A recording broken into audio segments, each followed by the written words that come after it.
অনেকেই প্রশ্ন করে থাকে যে মার্কেট প্লেসে কখন যাওয়া উচিত, যে আমি কি এই বিষয়ে এক্সপার্ট হওয়ার পরে যাব?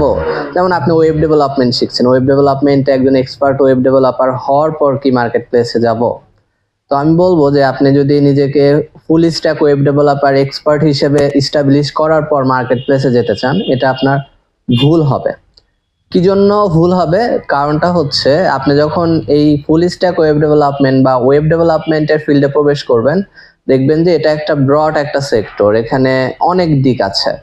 তো আপনি তখন কিন্তু এই সাগরে পড়ে যাবেন যে আমি কোনটা থেকে কোনটা শিখবো বুঝতেই পারবেন না, এবং আপনি যদি শিখতেই থাকেন একটা সময় আপনার মোটিভেশনটা হারাই ফেলবেন।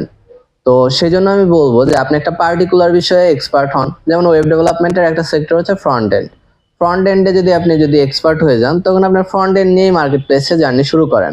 এরকম না আপনাকে ফুল স্ট্যাক এক্সপার্ট হয়ে তারপরে মার্কেট প্লেসে যেতে হবে, এরকম দরকার নেই। আপনি পার্টিকুলার বিষয় নিয়ে শুরু করেন, আশা করি এখান থেকে আর কি আপনি দ্রুত আর কি আর্নিং করতে পারবেন, এবং সাকসেস যে ব্যাপারটা এটাও বেড়ে যাবে, এবং মোটিভেশনও ধরে রাখতে পারবেন।